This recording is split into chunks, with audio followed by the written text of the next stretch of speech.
The views expressed and the opinions given by the individual host, guest, random reptoid, or chupacabra may not necessarily reflect those of AM 950 Radio, its affiliates, or its sponsors.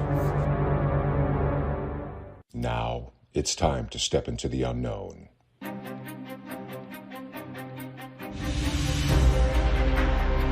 There are things people experience but never talk about. A shadow moving in the corner, flickering of the lights, a disembodied voice. We invite you to talk with us. Share your story, share your experience, because this isn't just your story, this is our story. This is GhostBox Radio with Greg Bakun.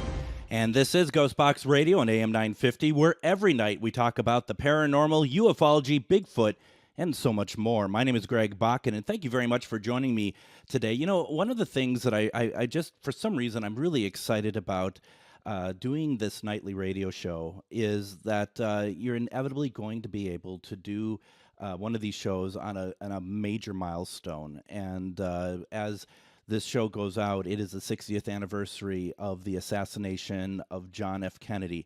It is it's a major turning point in our country. It's had a vast amount of implications and ripples throughout history. I mean, I know that sounds very cliched, but I do think that it does apply here quite a bit. And one of the things I wanted to do to commemorate the 60th anniversary of the assassination of JFK is I wanted to have a conversation not only about that assassination conspiracy, because this is kind of what the show offers on occasion. We do a lot of paranormal stuff, but I felt that this is appropriate to talk about today.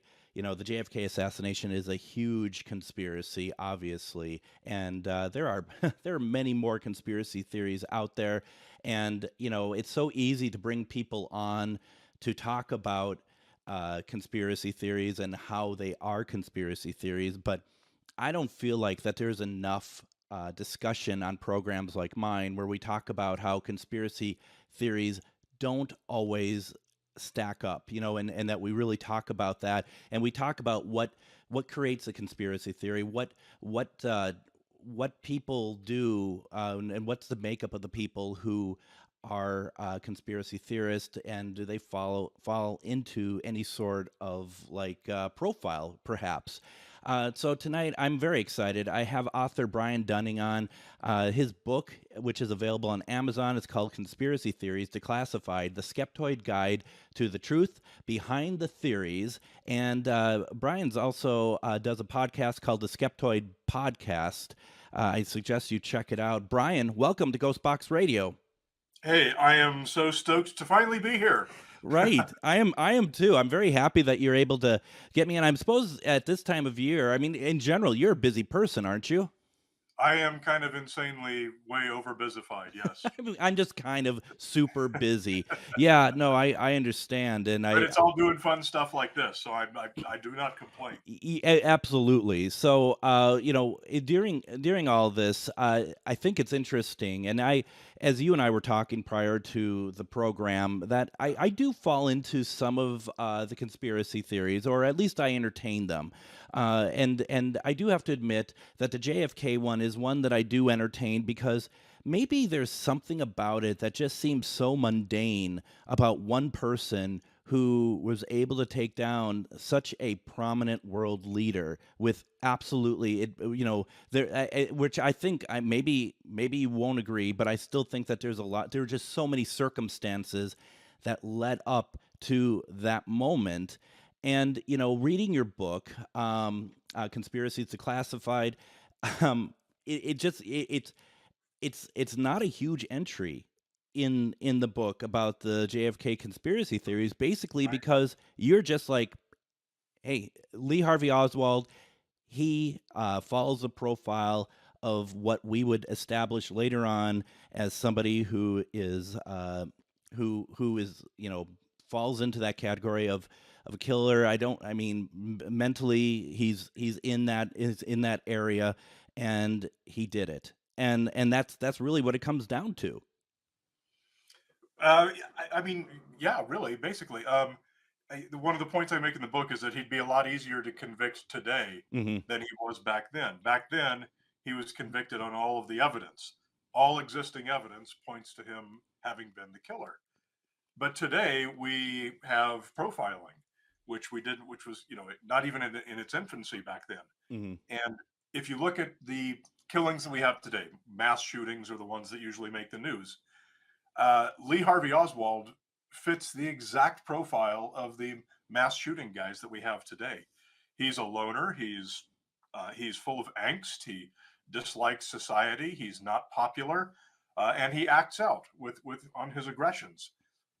That's exactly what we see every time there's one of these mass shootings in the news. That's exactly the case with Lee Harvey Oswald. Yeah, I mean, and that's I was watching some stuff just because I find it all very interesting. And one of the things that came to my mind was if Lee Harvey Oswald was never killed by Jack Ruby 2 days later, and he was actually able to stand trial, I think our history would have been completely different, at least in the realm of that, than it is today. Yeah, I expect you're probably right. I think him going to trial would have made a difference. The author of we can't talk about the subject without mentioning Vince Bugliosi and his book Reclaiming History. Mm-hmm. 1,600 pages on all of the conspiracy theories. Now he's an author, but he comes from a background as a prosecutor and a defense attorney.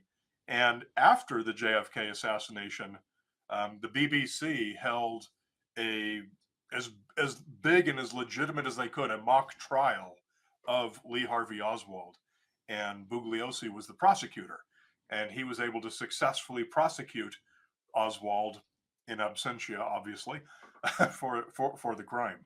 So, not that made any difference in people's tendency to believe conspiracy theories, but No. if it had been a real trial, who knows? Perhaps it may have.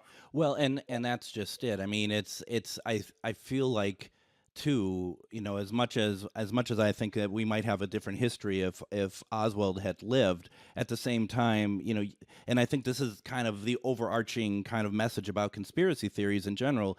I think there's such a distrust with the government, and it goes way back. I mean, I think that's kind of the at least for a lot of conspiracy theories, I think that's the ground level of it, and that no one's going to want to believe that there is a possibility that we are that maybe once in a while the truth is there in front of us, and that we're not able to accept it. That's a very important point. All of the literally hundreds of conspiracy theories that exist about this assassination, they all have the same starting point, which is that the government is lying and the Warren Commission report is false. They start from that and they work backwards, finding what's consistent with this, who had Kennedy pissed off, who are all the possible people who may have had a reason to want to kill him, and what possibly could fit into the events of that day. And when you work it that way, sure, it's a surprise there's only hundreds of conspiracy theories. There's Right. virtually unlimited numbers you could come up with. Well, and that's just it too. It's like, okay, there's a conspiracy, and if I'm going to believe one that's attached to the assassination of JFK, I think for me the strongest one is that it's like the CIA did not want him around. It's the old guard CIA that's even back from the Eisenhower administration, that they were concerned that he wanted to pull out of Vietnam by 1965 after his reelection bid, and okay, I mean that's hard to take anyway, because that's saying that we're no better than anywhere else that has any leadership that they just want to throw out and assassinate if it's not following our rules. The ones that really get me are the ones that, like, well, Marilyn Monroe has learned too much information about aliens from JFK when they had their affair, and so she had to be killed, and he was going to go public about UFOs, so therefore he had to be killed. I mean, those, as cool as they sound, even I can't necessarily go along with that and just be like, are you sure that's what's going on here? Because that seems really, really unbelievable to me. Yeah, but it's a perfect example how you could come up with literally anything you want to, and it fits into find a version of it that fits into the events of the day just as well as that does. Why not? And it's all about narrative, isn't it? I mean, everything we do is about a narrative and fitting into our narrative or whatever else. And I think there is a big narrative that is attached to the JFK. That the overall arching thing is that we're being lied to. But there are things that have happened that don't add up. That keeps this going. Such as, I think there was a House committee in 1978 that came to the conclusion that there's probably more than one shooter, and it's just like, okay, well, how does that help anything? Because these things bring up more questions, and you never get answers. Yeah, well, there's also House committees now talking about aliens visiting the Earth. So there's FBI. There's literally an FBI file on Elvis sightings. I mean, you can't talk about the fact that some people in government have been persuaded of some unusual belief as evidence that unusual belief is true. But I mean, perhaps though, the idea of doing like a House congressional committees may not always be a bad thing, because at least it's giving some sort of visibility, so the people who that they really want some kind of answers, at least it gives some sort of like there's something being that something's being testified about it. Do you see it that way at all, or do you see it more as like adding fuel to a fire? No, I don't argue that having House committees is a bad thing or having hearings is a bad thing. I mean, it's a wonderful and important thing that we have the ability to do that, but it's unfortunately a system that gets abused by a small number of Congress people can cause a hearing to happen that is about anything, no matter how ridiculous. I mean, history is full of examples of this. And the fact that such a hearing exists then communicates to the general public that, hey, the government thinks this is real. And that's not always the case. No, and so I'm gonna be, you're I'm probably gonna be fodder for your book in a sense, because there are some things I do believe, and I do believe that there are aliens. That's just my personal opinion.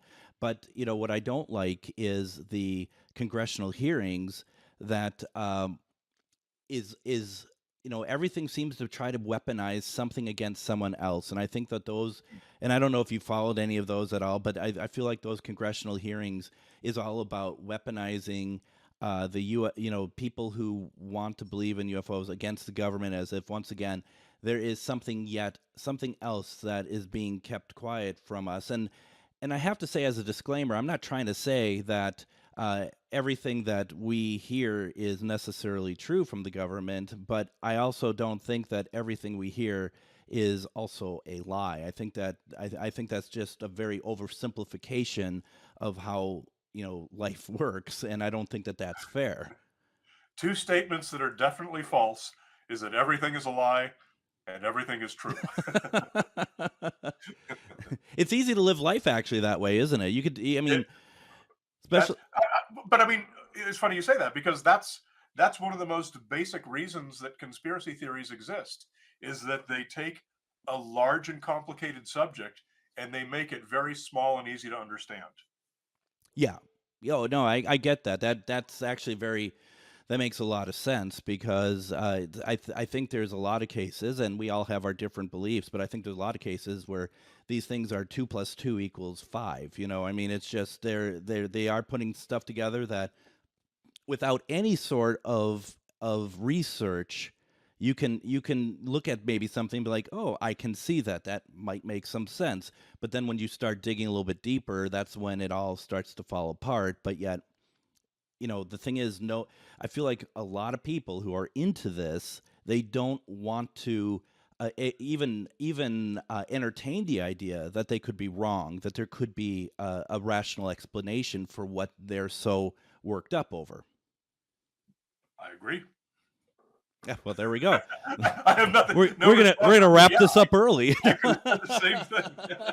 Well, I mean, it just seems, and that's just it, though. I mean, I just find it very, it's actually very frustrating because that's the same sort of thing that's going on in general, I think, out there. And I'm certainly not, I'm not a political program, but I feel like that there's a lot of that happening in general where it's kind of like the memes that you see on Facebook or something where, here's a picture. I saw one the other day of here's a picture of Pierce Brosnan as at 24, and it looks like a child that's like 10 that is like some weird Photoshop pose. And I see everybody just like, oh wow, he looks so young. He looks so. It's clearly fake, and it's like it's that sort of mentality that people don't want to do any research. They just want to. They just want to be spoon fed. I feel like, and that doesn't help anything. No, it doesn't help anything, and it's not something that's particular today. It's just a fundamental of human nature. This has been the case throughout all of human history. People are much more willing to accept the simple popular explanation for something that's large and complicated than they are to sit down and do the extra work and find out what's really going on. Absolutely. Why don't we That's go? the whole reason that I have a job. Yeah, right. Exactly. Right. Exactly. Let's go ahead and do this. We're gonna take our first break. When we come back, we're gonna continue our conversation with Brian Dunning. We're talking about conspiracy theories, and it's a little bit different. We're not talking about what they are. We're talking what they're not. You're listening to GhostBox Radio on AM 950.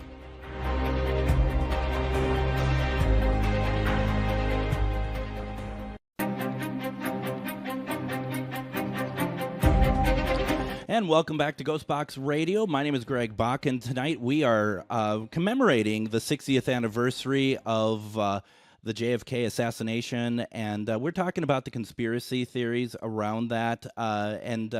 More than not, though, we're just going to be talking conspiracy theories in general. Tonight, my guest is Brian Dunning, and he wrote a book that's available on Amazon, Conspiracy Declassified, The Skeptoid Guide to the Truth Behind the Theories. Brian also does a podcast called The Skeptoid Podcast, and definitely check it out. If you're willing, I'm going to say this, check it out if you're willing to entertain the idea that maybe things in these conspiracy theories are not what they seem, right? I mean, that's kind of the difference there. You're not going to be there saying that, oh yeah, the moon landing's fake and here's why. You're going to be very much the opposite of that. That is true. I mean, when people hear a conspiracy theory, they either recognize it right away as being nonsense, such as how most people would react if they heard the moon landing was a hoax, or they don't know anything about the subject and they assume that, okay, well, now I know something about that, and they tend to accept it, and they've just become a conspiracy theorist without even knowing it. That's true. And I think what's really interesting about what you just said there too is the idea of like, just because you throw a lot of random like sentences at somebody, they don't constitute as facts. And I think when you say like there's people who don't they don't know enough about it and they hear someone talk about it, and if someone throws a lot of like unconnected pieces to that, it's easy for someone to be like, oh wow, sounds like you've sounds like you've researched it, and I'm going to follow, and this I believe you now. Yeah, that's true. The fact is that most people don't think about things like this very much. Mm-hmm. You and I do, because this is what we do for a living, right? Mm-hmm. We're kind of immersed in weird things. Yeah. That whole genre. Most people aren't. Most people don't think about science topics. They don't think about important moments in history. And when someone tells them something, blah, blah, blah, blah, blah, whatever it is, it's probably the first time they've thought about it since they were in elementary school. Right. And so you go, oh, okay, well, now I know that JFK was killed by some shadowy conspiracy. And when you hear the statistic that more than half of Americans now believe there was more than one shooter, that's really the reason. It's not because half of Americans have sat down and carefully analyzed all of the evidence that was presented to the Warren Commission and all this. It's because they've just vaguely heard something, and that's all they know on the subject. Yeah. Yeah, no, absolutely. And That it's very true that I think that the majority of people may have an opinion on something that's a conspiracy theory, but they don't give it any real thought about it. Like they don't really care. If you randomly ask somebody on the street, do you think the JFK assassination, that there is more to it than Lee Harvey Oswald shooting the president? I'm sure probably most people would actually be like, maybe. There might be more, but they don't, like you said, they're not going to go into it and really dig and read the books like some of us who are just interested in that genre. And I think that's a really good point. One of the ones that's in your book that I had to laugh about, being a big Beatles fan, is the Paul McCartney died in what, 1967 or whatever it Paul was. is dead. Yeah, yeah. Paul's dead, and I forgot about that. To the point that Paul released a live album in the '90s called "Paul is Live" because it was a live album. My gosh, I remember doing the research for that was such a deep dive. There was that Beatles fan magazine. What was it called? God, I can't remember what it's called. I was on eBay buying these old copies from the 1960s of this fan magazine, and I had this stack of them, and going through and reading all of these articles, this letter to the editor from a fan that heard Paul is dead and all this stuff, and reading the responses and all the articles. It was a crazy deep dive into some really obscure old stuff.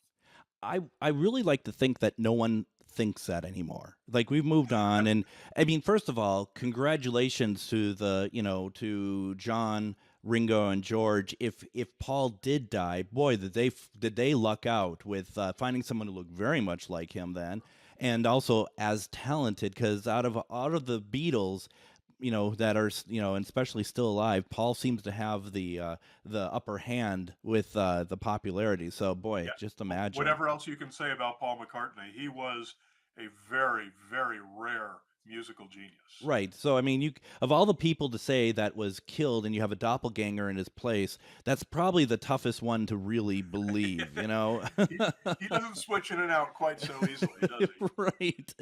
I just realized I said he was a musical genius. He's not a was, he's an is. Well, he's still around. Now people listening, they're like, he knows. He's part of the machine. Dunning just slipped. He let it out that he knows Paul was assassinated and replaced with a doppelganger. Right. Just like the fact that we know that JFK is still around. But I mean, hey, that's how it goes.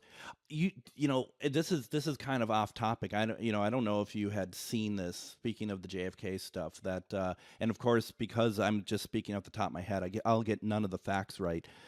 But I was watching the CNN. They do the Sunday night. They do a kind of the inside story, and they did one on a man who basically led a cult over the JFK assassination, that he believed, it was like 5 years ago, that JFK was going to return in kind of the guise of Jesus Christ, and that he had thousands of people who followed him, who believed it, and they actually went to the spot of the assassination on the day that he believed that JFK was going to return. And might be news to you, he did not return. Spoiler alert: he is not alive.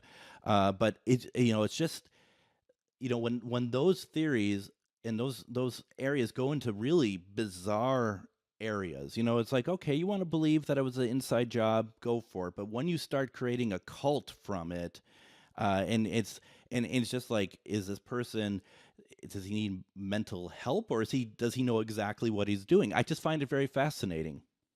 Yeah, I mean, I hadn't heard that one, by the way. That's wonderful. But oh, it's wonderful. Yeah, I had heard the one that was popular among the QAnon community, that they believed JFK Jr., John, was still alive and was going to return to be Donald Trump's running mate. And I'm like, you guys know that he was a lifelong Democrat, right? If he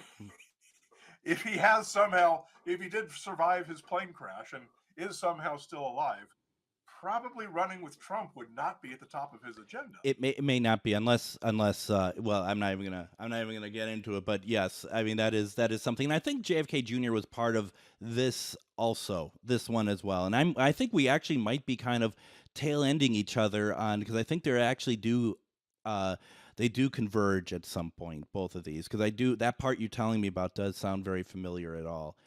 There is one conspiracy theory that I'm sure it's in the book, but I didn't look because I absolutely refuse to even entertain the idea that this could possibly be an inside job, a conspiracy theory, any of that, and that is 9/11. I refuse to even entertain that idea because it's the fact that it could possibly be true, which I don't think it is possibly true, but the fact that anyone would think of that as a false flag is absolutely devastating for me to even think about. Yeah, the interesting thing about that is when I was working with the publisher to come up with, originally there were going to be 50 conspiracy theories. There's a few more than that in the book, but originally it was supposed to be a book about 50 popular conspiracy theories. And we're whittling down the list to just the best 50. And they said, oh, we can't have 9/11 included in the book at all. And I said, if you're publishing a book about conspiracy theories and you don't have 9/11 truthers in there, yeah, then not only are you, it's gaping, it's the most gaping omission possible. Really is. But you are now throwing fuel on the fire of the people who say, oh, they're trying to cover it up. The publisher doesn't want people to think that this is just a conspiracy theory because they know that it's actually real. I said, you're getting yourself in for some trouble if you don't want to include that in the book. That is absolutely, I mean, that really, yeah, if you really want to get things going, I mean, it's already bad enough that you have confirmed that Paul McCartney is in fact been dead for 50 some years. But just all of that is it's really pretty funny that, that they didn't think of that. Do you think that was because it's still so raw? I mean, not about the conspiracy side of it, but just because it's recent history to us still, 22 years ago or whatever. Yeah. Well, they told me their reason for that, which was that they felt it was just too controversial. Yeah. Which I did not agree with, obviously. And I argued, and I think they finally relented. That this happened with another thing. They didn't want to talk about Holocaust denial. Oh. I said basically the same thing, that if you don't include Holocaust denial, then it can be seen as the Simon and Schuster is acknowledging that the Holocaust didn't actually happen. It's not just a conspiracy theory. And we're at a time in our history that we have to speak about those things, especially the Holocaust denial stuff, because to your point, it does leave a gaping hole. It opens up a lot of questions to your publisher. But you're right. I mean, it's like people are, if someone would have said that people are saying that, 15 years ago, I think I would have just been like, well, that's a fringe amount. But these are not fringe anymore. These are people who are seeing stuff that they probably never were fringe, but because maybe my circle of friends or whatever else, it just seemed fringe, and now it's becoming like the stuff is getting momentum, and there need to be people to actually to speak up against it, even if it's just as simple as this is why this is not true, which is a big part of it. Yeah. I wish there was more interest in the subject of this is why this is not true. Yeah. Because that's actually an analysis and a thought process. It's not just a list of claims, a list of events. When you give a conspiracy theory, you're just saying this, and this happened. Oh, okay, that's interesting. But when you get into analyzing why that's not true, that to me is a much more fascinating topic. And for the reader / listener / consumer, it's kind of more work. So I'm not surprised that it's not super popular, but I'm disappointed that it's not super popular. I wish more people had an interest in the process of how we determine what's real from what's not.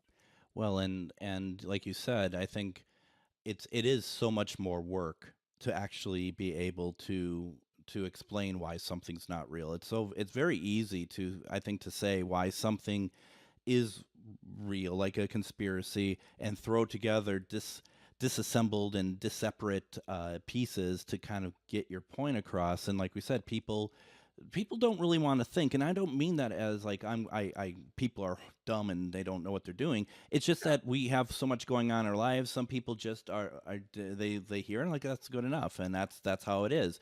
It's so much easier to just kind of throw that out there than to actually do the due diligence, which is not easy to find out where things don't make sense and try to make sense out of them so people can understand. Yeah, I mean, I have part of my job is being an expert in a certain number of things, including, like, for example, the history of flying saucer belief. Mm-hmm. Someone who's a realtor or an accountant or a lawyer, that's their business, that's their interest, that's their expertise all day long. They don't ever have time to sit and say, okay, now I'm going to add this onto my plate. Hearing some brief passing mention is all that people have time or interest for.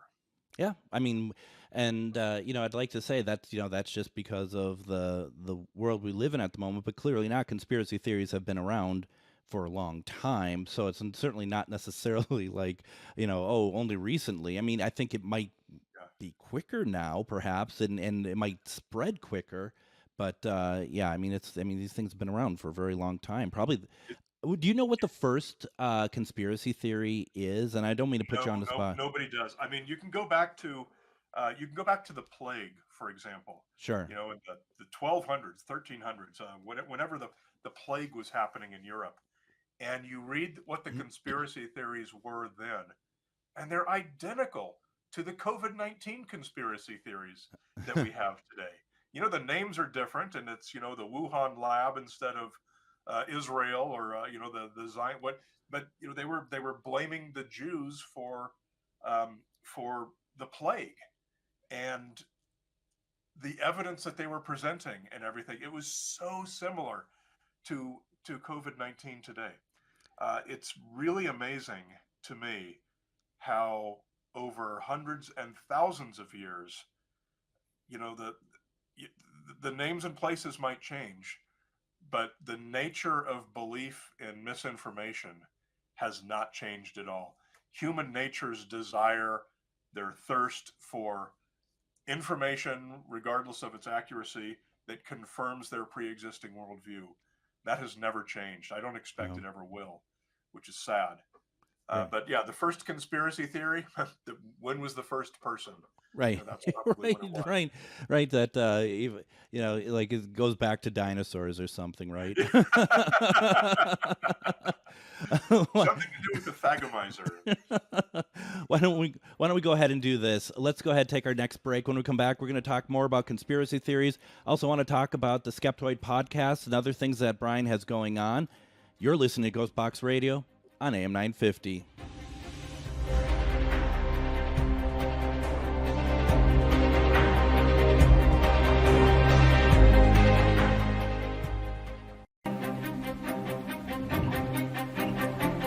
And welcome back to GhostBox Radio on AM 950. My name is Greg Bakun. Thank you very much for joining me. Don't forget to join us tomorrow. We're going to have on my friends Robert and Mike, and we are talking about today we're talking about the 60th anniversary of the JFK assassination. Tomorrow we're talking about the 60th anniversary of one of my favorite television shows, Doctor Who. It celebrates it. It was November 23rd that the very first episode aired. They actually had to repeat the very first episode of Doctor Who the following week because no one was paying attention because of all the coverage of the JFK assassination. So it's one of my favorite shows. I consider Doctor Who to kind of be the history of television because it's wrapped through all the eras of how television was made. So it'll be a fun conversation, and I look forward to celebrating a show that I love very much. But we are having a fantastic conversation with Brian Dunning, the author of Conspiracies, Declassified, The Skeptoid Guide to the Truth Behind the Theories. That book is available on Amazon, and I picked it up, and I'm enjoying it. It's really well researched, and it covers off on a lot of different topics.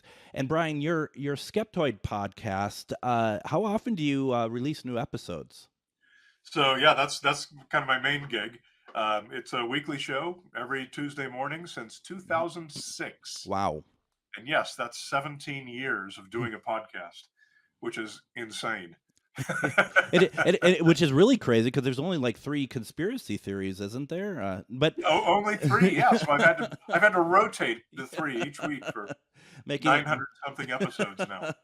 What are you covering off? Because obviously you're not just covering off like conspiracy theories, but as a skeptoid, you know, that what else are you looking at in Skeptoid is basically the true science, true history behind urban legends. So whatever these urban legends are, they can be conventional urban legends, they can be paranormal claims, conspiracy theories, alternative medicine schemes, anything that where in pop culture you have a lot of people believing something that's not true, but that also has more interesting real science behind it.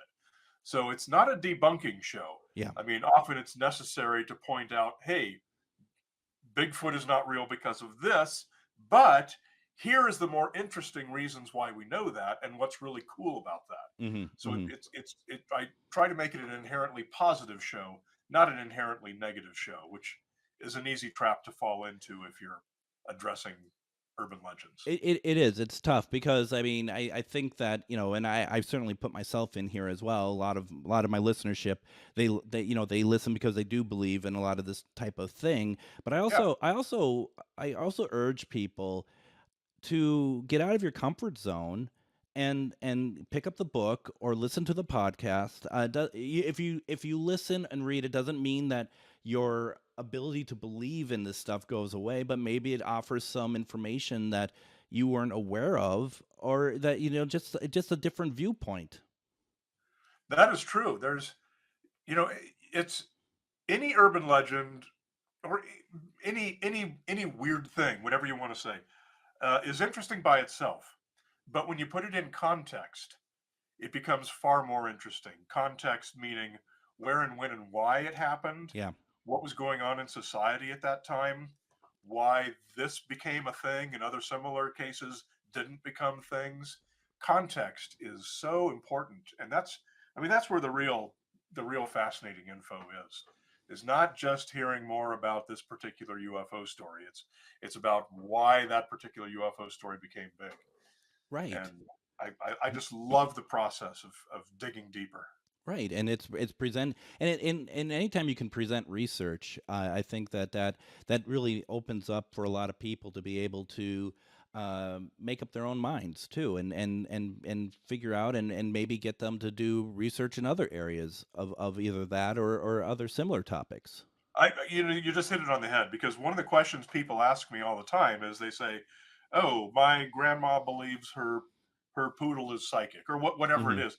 Do you have an episode I can play for her that'll disabuse her of that belief? And I say, well, maybe I do, but don't play that for her.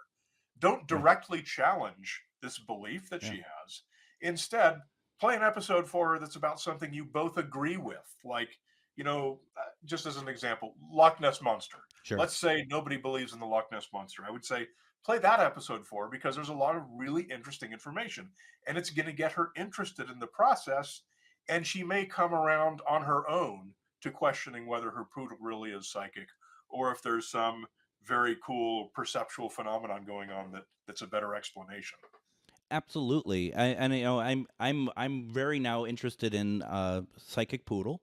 I'm looking forward to finding out more about him or her. Right? Who wouldn't be? A psychic poodle is here to help. Psychic poodle is 2024 going to be better? You know, I mean, that's of course. So what, like this last Tuesday, what did you release? What was on the episode that you released on Tuesday? So this week's episode was on the mythical planet Nibiru. that Oh, some people believe is on a other huge side, orbit that other side comes of the by sun, the Earth right? every. Yeah, it's like a really eccentric orbit, and it comes by. I think it was every 3,600 years or something like that, Yeah. and disrupts life on Earth and all that stuff. Now that's not the planet that has the reptoids, is it? No, the reptoids come from Zeta Reticuli, I believe. I'm such a fool. I don't, I want to believe in reptoids. I really do. I mean, I don't know. I used to watch. Was it Land of the Lost that had those the slee yeah, stacks? the slee stacks. Yeah, Those are pretty alarming. I'm they not are. sure I'd want those to be real. I mean, I've seen pictures, and I know that they're photo anomalies of people, and they look like they have reptilian eyes and stuff. And you're like, well, that'd be cool. I mean, it's like V. Remember? Do you remember V at all? The sci-fi movie in the '80s, and they came as Sure. humanoids, and you rip off their face, and they're reptiles underneath. I mean, that would explain a lot. I think that if that was real, that would explain an awful lot, I think, in the world at the moment. I don't know. Every time I try to get someone on who knows about reptoids, that study about it, whatever, they don't want to come on. And I find that very interesting. You think that you'd want to spread the word, but I guess Well, not.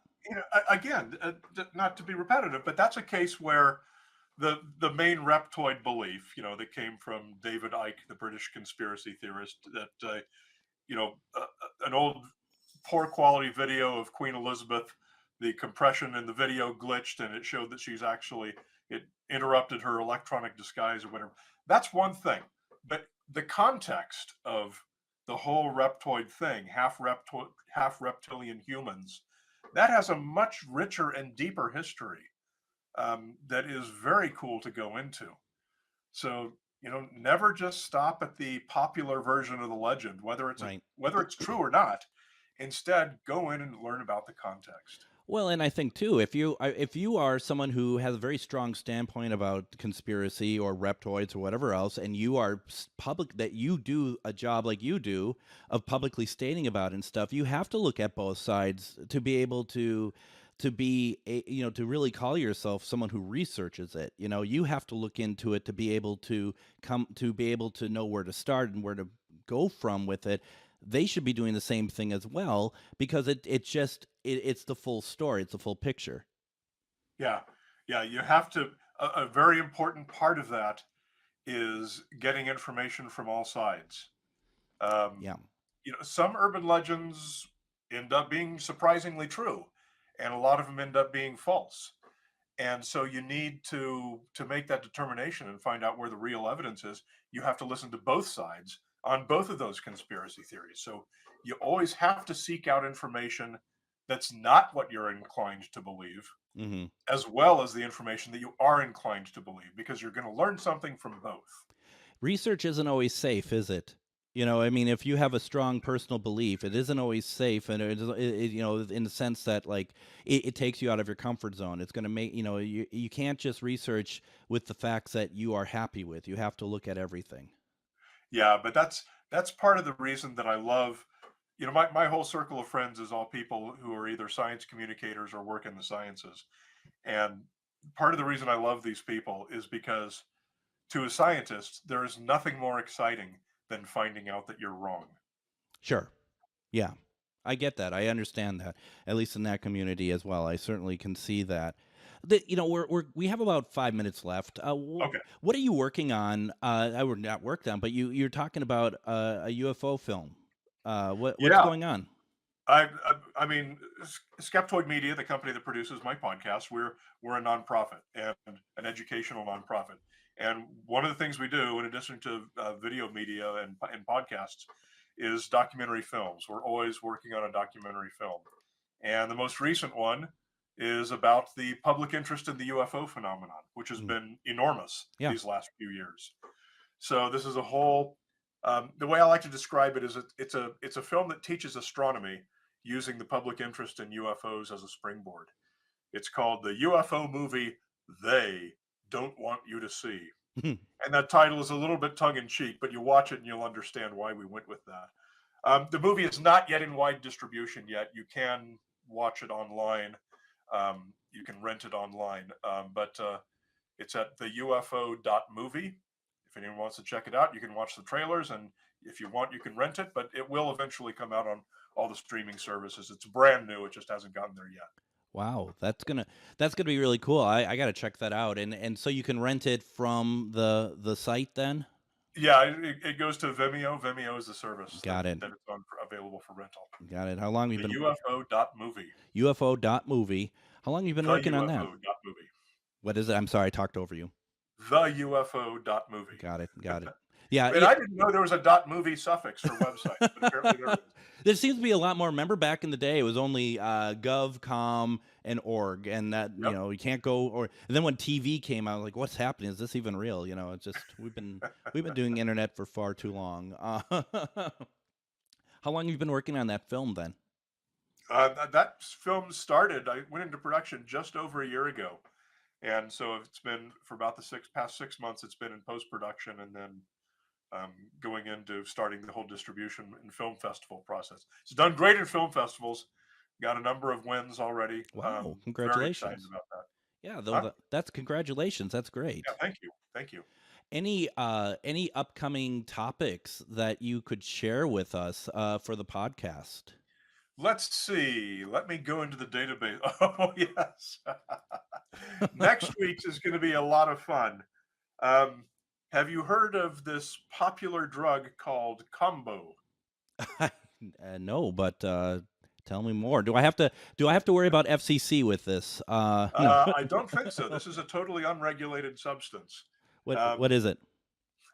So it comes from Brazil. It's actually Kumbo, something like that. I can't quite pronounce it, but it is tree frog poison. So they scrape the poison off of tree frogs, and then you burn your skin and you spread some of this paste into the burns, and you will then go into projectile vomiting and uncontrollable diarrhea for an hour. And the benefits of this would be what now? None, unless you enjoy that particular process. And so it's extremely popular among certain demographics like Silicon Valley people. And just, I don't want to burst anyone's balloon, but Silicon Valley people are largely the most gullible people on the planet. So if there's something like this, an opportunity for them to spend their money on, you can be sure. Anyway, it's called Combo, and it's look it up online, Kambo. Or subscribe to Skeptoid and learn all about it next week. Well, absolutely. And also, are people taking that as if like it's almost like a version of getting high sort of thing? Like no, it doesn't get you high. No. It's a very unpleasant experience. They believe that it brings all kinds of wellness benefits. Like burns. And it leaves scars. It's a horrible, horrible process. I mean, it's poison. It's from a frog intended to kill you. So you're literally putting lethal poison in your body and barely surviving the experience. And someone has decided that Silicon Valley people are willing to pay hundreds and hundreds of dollars for this privilege. Now we're just under a minute left here. Can we quickly talk about NPR? Is that starting up for you soon, or is it already going? Or we're hoping that'll become available in 2024. But the Skeptoid podcast, we are producing a version of it that is going to go into what's called the Public Radio Exchange, which is basically a catalog where NPR affiliate stations purchase all of their content that gets aired on their stations. So hopefully in 2024, NPR stations near you will be carrying Skeptoid. That would be really cool. Congratulations on that. Thank you. Yeah, no, that is fantastic. And that just finishes us up. We're just right in time here. So definitely, folks, go to Amazon, pick up Conspiracy Theories or Conspiracies Declassified, the Skeptoid Guide to the Truth Behind the Theories. That is available on Amazon, and also check out Skeptoid Podcast. Brian Dunning, thank you very much for joining me today. Loved being here. Thanks so much for having me. Thank you very much. Tomorrow we're talking Doctor Who. Have a great night, everyone.